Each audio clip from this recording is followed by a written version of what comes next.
Wow. What's up? I just bought and financed a car through Carvana in minutes. You? The person who agonized 4 weeks over whether to paint your walls eggshell or off-white bought and financed a car in minutes? They made it easy. Transparent terms, customizable down and monthly. Didn't even have to do any paperwork. Wow. Mm-hmm. Hey, have you checked out that spreadsheet I sent you for our dinner options? Finance your car with Carvana and experience total control. Financing subject to credit approval.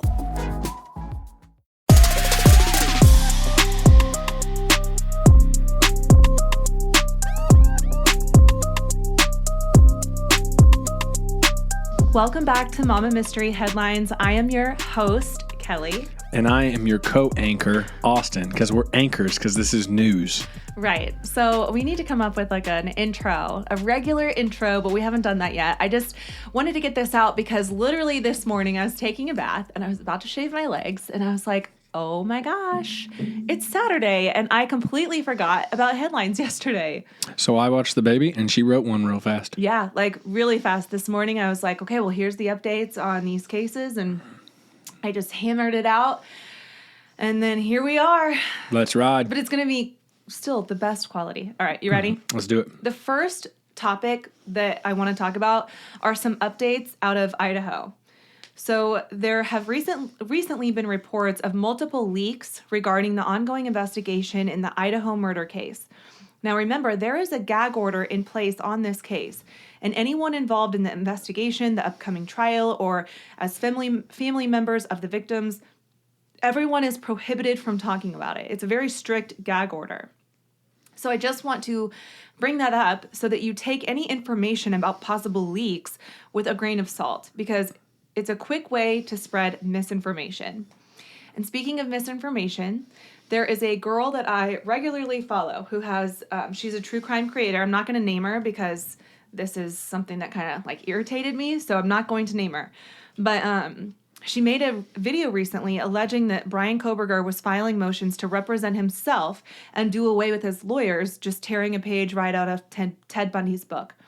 So I saw the motion, like the paperwork in her background, and I tried searching for it so I could see it for myself because I didn't want to just believe it just because she said it. But I found the motion and then I read it and I wasn't confident that I understood it completely. So I reached out to one of my favorite true crime podcasts, The Prosecutors Pod.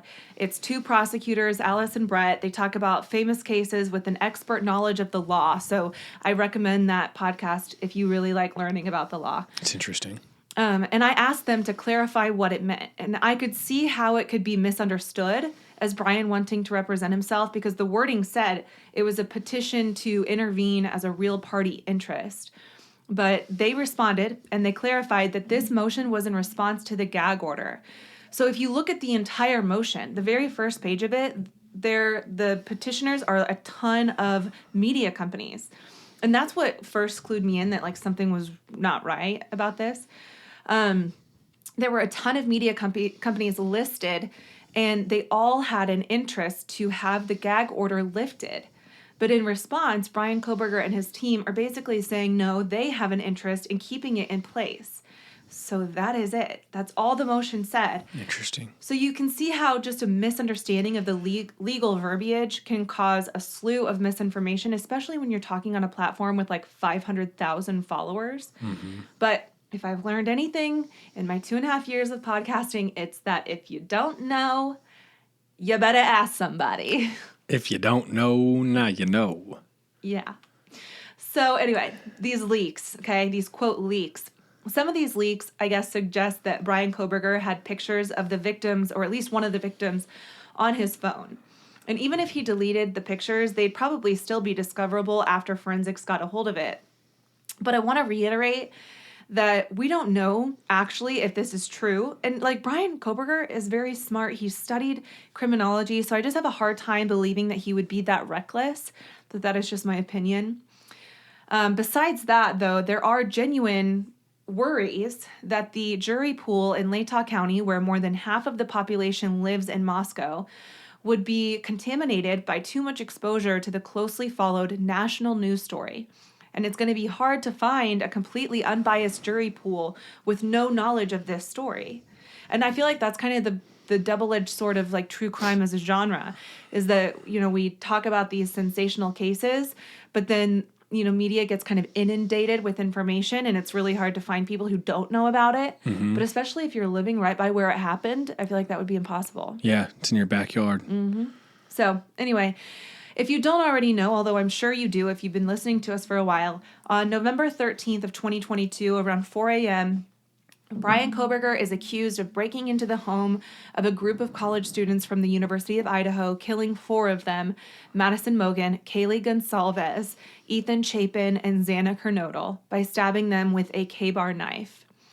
In the arrest affidavit, it was suggested that he had been stalking their home on King Road for weeks and then making at least a dozen passes before, also returning again hours after the killings. Like his phone pinged around the house.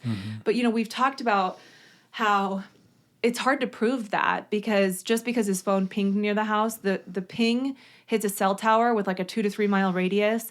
So I just don't feel like that's going to be strong enough to convict him. Obviously, just on that based alone. I'm curious to see what else they'll have, and we'll find out more when the trial comes. But I guess the reason I point these things out is because I just always want people to think about, be a devil's advocate, think about like the other side, not to say that you're rooting for the wrong guy or anything, just like, use your common sense. Yeah, this was one where everybody leading up to where he got busted, everybody was like, isn't this the one where it was like, it's the people by the food truck? Yes. Or is that the same one? Same one. Yeah, episode 118. So people were like speculating hardcore. Yeah, and people are still speculating about Dylan Mortensen, the roommate Yes. that, saw him allegedly in the hallway. And dude was all the way across the country, this Bryan Kohberger. Yeah, when he was arrested. And there was the girl that was involved in the apartment who came out and like froze, remember? And everybody was blowing her up about it. That's Dylan. That's who I'm talking about. Okay. Yeah. Gotcha. And people are still claiming that maybe she had something to do with it or they're, villainizing her. I just think when it comes to true crime, especially, I think it's good to just do your own homework and like see for yourself. Just don't just always believe what you hear. Don't even just believe what I say, just. I agree with you too that like, especially when it's current and the case isn't put to rest yet, just shut up. Or that. Don't you think? That. I mean, rather than getting loud on a platform and being like, I think it's this person. I think it's one thing to share your opinion and say, Agreed. This is what I think probably happened. This is my opinion.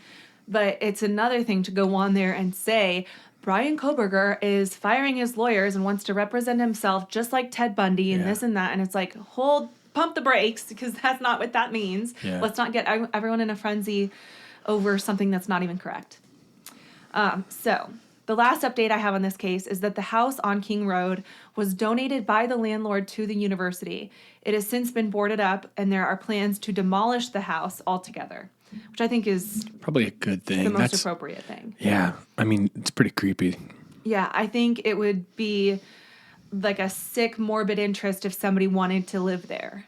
And even if they didn't, like you'd always have this weird omen of like, oh yeah, I'm living where this happened. Remember this? Yeah. Which is kind of like, sick. Yeah.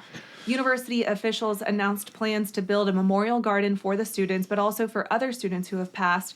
But the location of the garden is unannounced, so I'm not sure if it'll be in the same spot as the house. But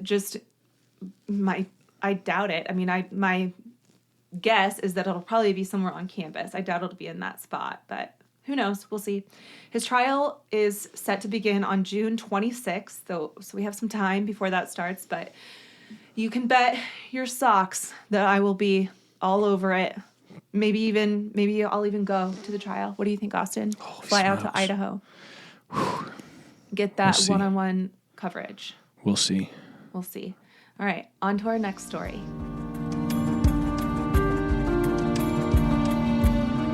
The trial in the Murdaugh case is still underway, and this week, Alex Murdaugh and I've heard it pronounced Alex Murdaugh, Alec Murdaugh.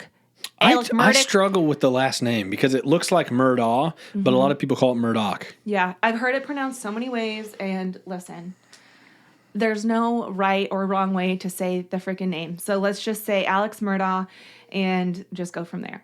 The patriarch is accused of shooting and killing his wife and son, and he took the stand this week, which is shocking. It's rare that someone in a murder case will testify in their own trial, and it's risky. It's very risky. But he admitted to some stunning revelations, including that he had stolen from multiple clients over the years, and that he had a deadly addiction to opioids, and that he lied to everyone about where he actually was on the night of the murders.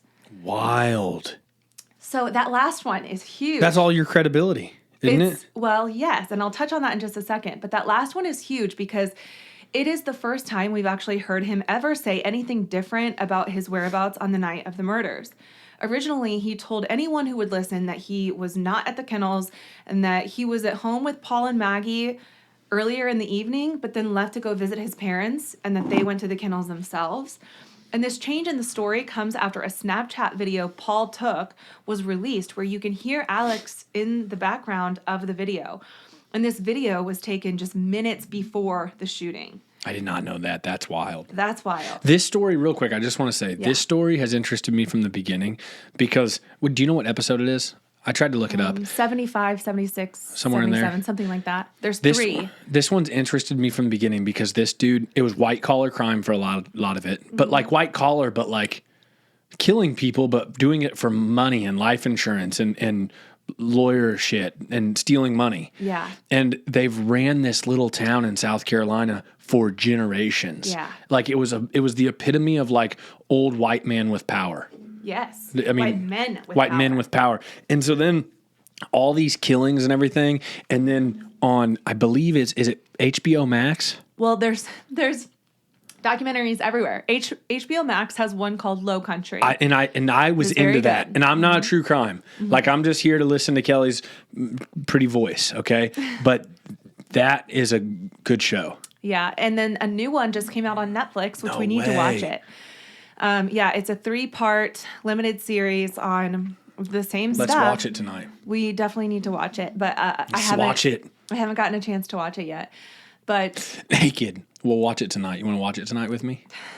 Excuse me, clear my throat. okay, you good? I'm good. Okay.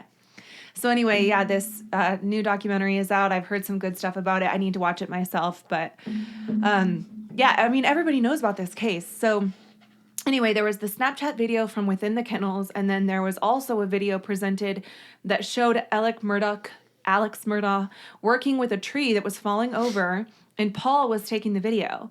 So this video was taken at 7:38 p.m., and on the stand, Alex said that he and Paul rode around for a little bit after messing with that tree, and then he said they went back to the house where he took a shower.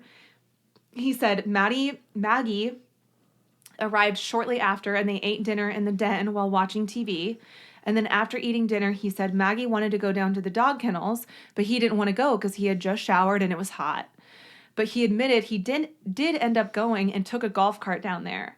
And then the Snapchat video where you can hear him in the background was taken at 8:45. So you never actually see his face, but you could hear him in the background. And that was one of the things that came out at the beginning of the trial that a lot of people were like, oh shit, this really is like the last nail in his coffin because this really puts him there within the minutes of the shooting. And now he's saying, though, that he was. So now he's changing his story. Which, here's the deal. Why would you ever have made up the story the other way if you weren't guilty? So hold on to that because I'll answer that in just a second. But that video was taken at 8:45, and then Alex testified that after this video was taken, he went back to the house to get into the air conditioning and dozed off in front of the TV. But prosecutors claim that Paul and Maggie were shot at 8:50, just 5 minutes after that video was taken. So you're telling me that Paul took this video and you happened to be on it, and just so conveniently, the second that video is done recording, you leave to go back to the house and never hear the shots fired that happened within 5 minutes. Mm-hmm. So his reason for lying is that he says he was so deep in his opioid addiction that it would often make him paranoid and that he would lie just to This guy's lie. credibility is gone. I mean, it's you don't wrecked. even have to go just this case. If you look back at all of the shit where he's got stolen money from people, I mean, his credibility's gone. And I thought it was nuts sitting there because one day when I walked in the office and you were watching it, I think it's nuts sitting there. Like I said, old white man with power, and he's sitting there in a suit with his glasses on, reading these documents, and kind of in a way, is he in custody right now? Well, he looks like he's still at his profession day to day. It's just kind of wild. Yeah, knowing that he goes back to his cell every day, it is kind of wild to like see the dichotomy between those two things. Like, you're well dressed, you look like you're in your element. He was a lawyer for a long time, or worked with the law, I should It's like say. sifting through papers with his reading glasses on in his suit. Yeah, I mean, it's like he has this background that kind of makes you nervous if you're a prosecutor, because he knows what he's doing and he's doing it well. He's on the stand crying and he's trying to get the jury to empathize with him because he's crying and snot is literally pouring out of his nose. Austin, it drives me crazy. He'll be crying and this long stream of snot, like the kid in Big Daddy when he like hawks the loogie and picks something up off the ground or whatever. It goes down and he sucks it back up. It's like these long streams. And I'm like, dude, we get it. You're upset, but like wipe your fucking nose. It's very distracting. We get you're crying. Yeah. But you don't have to go to that extreme. Just want to make sure you see it. I guess. And I see it, but it bothers me. So for the first 4 weeks of the trial, the prosecution painted Alex Murdaugh as a liar who stole money from clients and murdered his wife and son in order to gain sympathy and buy time to conceal his impending financial crimes. They went into detail about lie after lie, claiming that when the truth was going to come out, he reacted violently, such as by trying to arrange his own suicide after his law company fired him 3 months after the killings. Because this is right when everything was coming out about his opioid addiction, on all the money that he stole from the law firm, and everything was like really coming to a head. And then he had that failed, assisted suicide attempt. And so the prosecution has been going so hard on all of these lies and these financial crimes to showcase what a deceitful man Alex Murdaugh is. No credibility. Exactly. And Alex has admitted to a lot of those financial crimes and lies that he has told. He's being very forthcoming about that stuff.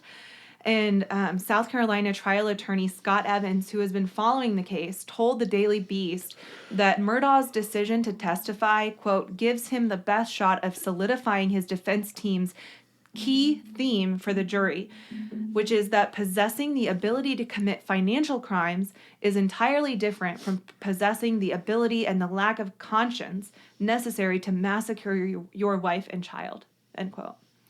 So that's going to be the thing for the jury. Like, I have served on a jury before, and I think when you do serve as a juror, it gives you kind of a unique vantage point because you know how this works and how, like, it's not just about your opinion. You can have an opinion that Alex Murdaugh is a bad guy, and we can sit here and say, yeah, he's probably guilty.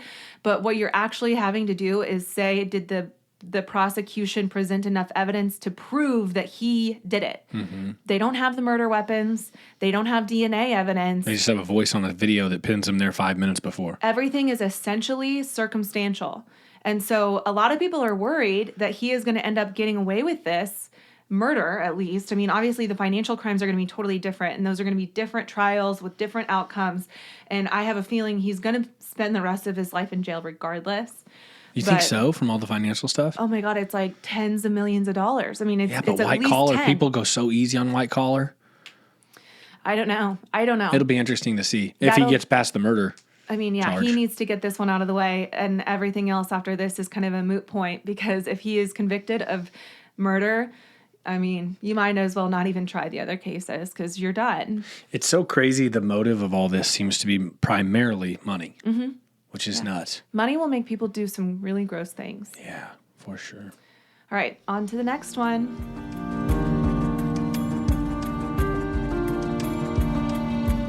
The next story comes out of Florida. And honestly, I love Florida. My kids love Florida. My mom was born in Florida. I love Florida. Okay? I even like Florida. Austin likes Florida. Who doesn't like Florida?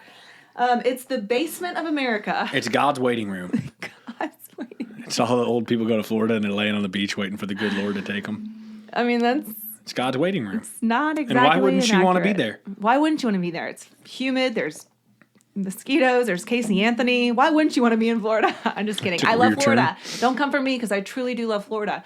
But I think we could literally put a Florida story in every weekly episode of Headlines 100%.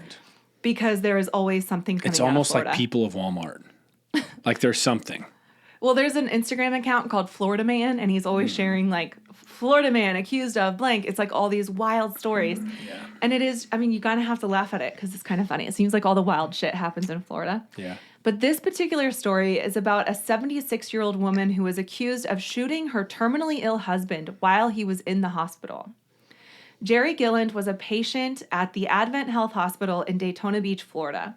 His wife, Ellen, brought a gun into the hospital and shot her husband in an apparent case of self-murder/manslaughter, which is a first-degree felony punishable by up to 30 years in prison. After shooting her husband, she pointed the gun at a nurse and at a security officer, resulting in 2 additional charges of aggravated assault with a firearm, a third-degree felony punishable by up to 5 years in prison. And once police arrived, she also pointed the gun at them and fired. But luckily it went into the ceiling. It didn't hurt anybody. But that, of course, caught her a charge of aggravated assault of a law enforcement officer with a firearm, which is a second-degree felony punishable by up to 15 years in prison with a minimum mandatory prison sentence of 3 years if convicted. Which, let's be honest, that's extremely light. Yeah, it is. Yeah, I was named after a police officer who was shot and killed. It's very light. So anyway, she was denied bond and is pleading not guilty. But Daytona Beach Police Chief Jakari Young said at a press conference following the incident that investigators believe the couple planned the shooting about 3 weeks earlier. He said that Gilland's terminally ill husband intended to fire the handgun himself, but did not have the strength. So she had to carry it out for him. So there are death with dignity laws. Have you heard about this? No. So death with dignity laws would allow certain terminally ill people to voluntarily and legally request and receive a prescription medication from their physician to hasten their death in a peaceful, humane, and dignified manner. These laws stem from the basic idea that individuals who are terminally ill should be the ones to make end-of-life decisions and determine how much pain and suffering they should endure, not the government. There's actually a really good documentary on this called How to Die in Oregon. It's kind of depressing, but I think it's eye-opening to, people who are suffering and their families. It gives you a chance to go out gracefully and be surrounded by your family while you're still present and to kind of plan for it. I mean, It's to each pretty their out there. own. Yeah, pretty out there. But I mean, when you are so sick and like you're suffering so badly, I don't think anyone really wants to suffer in the end like that or see their family suffer like So that. I agree, but I guess I think of more like, hey, give me a pill that will kill me than a gunshot seems aggressive. Oh, for sure. But here's the thing. To use the death with dignity law, you must fulfill certain requirements.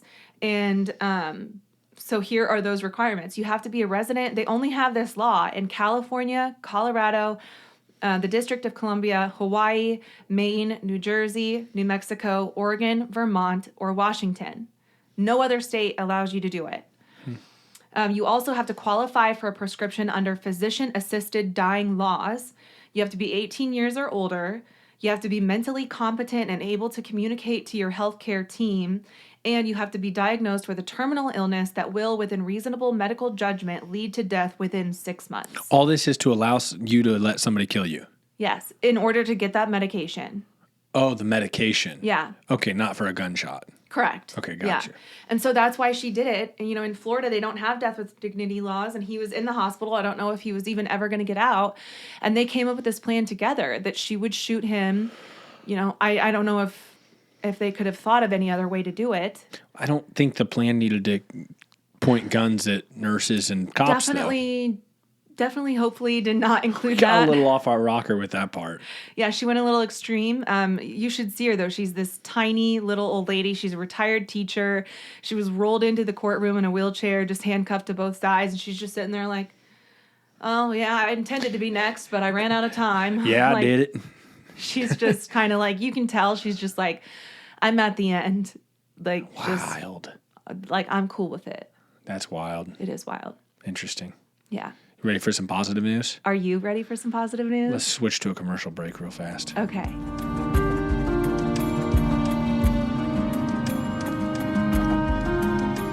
Hey, we're back here with the next story, which will be brought to you by me, Austin. Okay, so the one thing I got to say is I love that I don't have to worry as much about details and all that like you do, because listen, if I miss a detail, Our expectations are pretty low. leave me alone. I'm here for positivity. Okay, this story's crazy, okay? Let's hear and I it. hope you haven't heard of it. All right, this story is out of Petrolia, which is a little town in Ontario, Canada. Okay. Okay? So, on January 24th, a 3-year-old named Waylon Saunders. Dang it, you know it. I can tell by looking at me. Darn it, I wanted to surprise you. No, go ahead, because Okay. I don't know the details. I only know like the gist. Yes, crazy story. So this super cute little kid, Waylon Saunders. It says he's 20 months old, and another thing it says he's 3 years old. So, anyways, he was at a stay-at-home daycare in Ontario, Canada, and so in the backyard there was a pool, and it wasn't securely covered and fastened and everything, and he fell into the pool. Okay, wait. I did not hear this story. Okay, so I like whenever it's a surprise. So Waylon falls into this pool, and he was there in the pool for approximately 5 minutes. Okay. Holy shit! This is so scary. Ontario, Canada, in January. That's got to be freezing. Yes. So he gets rushed to the hospital.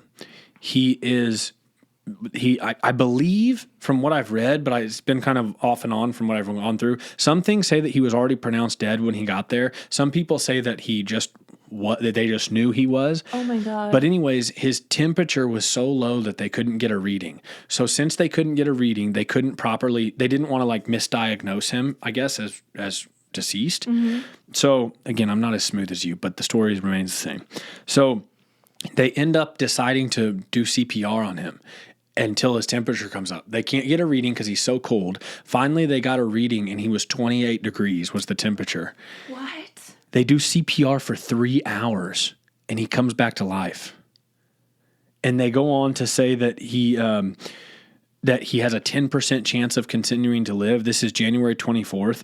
He ends up February 6th getting released from the hospital. No, I have chills. Yes, Oh. he ends up living. And then side note, in Lambton County where this happens, or Lambton County Village, Paula Manez, who was 50 years old, she was charged just this last week with Negligence. yes, she was. Good Lord, Austin, come on, this is ridiculous. Where is my notes? You're doing great. When did you find this story? 15 minutes before we started.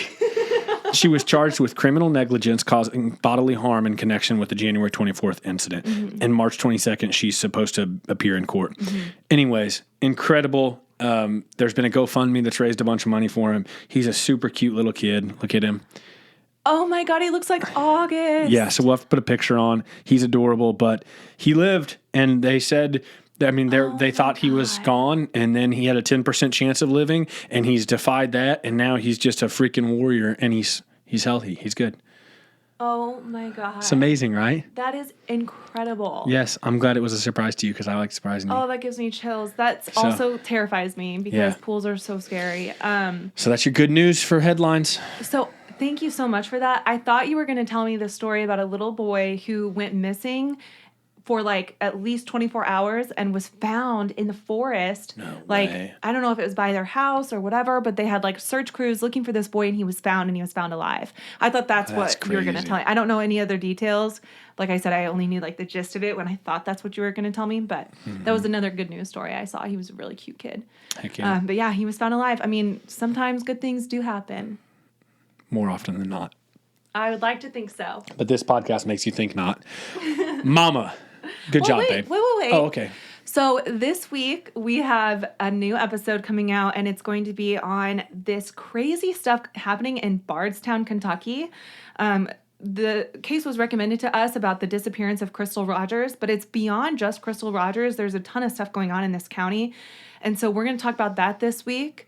And I think that's it. Do you have anything else? And we got headline news on Friday. We'll have headlines on Friday as usual. I promise I will not forget this time. But thank you so much for tuning in. If you want to watch us live, you can catch us on Fridays doing this on TikTok. Or if you want to watch video streams, you can join our Patreon. We have a private group on Facebook, and there is a live stream that will be stuck on the Facebook page, so you can watch this whenever you want, and you get some kind of behind the scenes because we pause the audio, but we don't pause the video. So sometimes you get to see And more. you also get stickers and you get signed notes from Kelly. That's right. And ad-free episodes? And ad-free episodes. That's right. Join Patreon. Yep. Mama, mystery, out. Bye.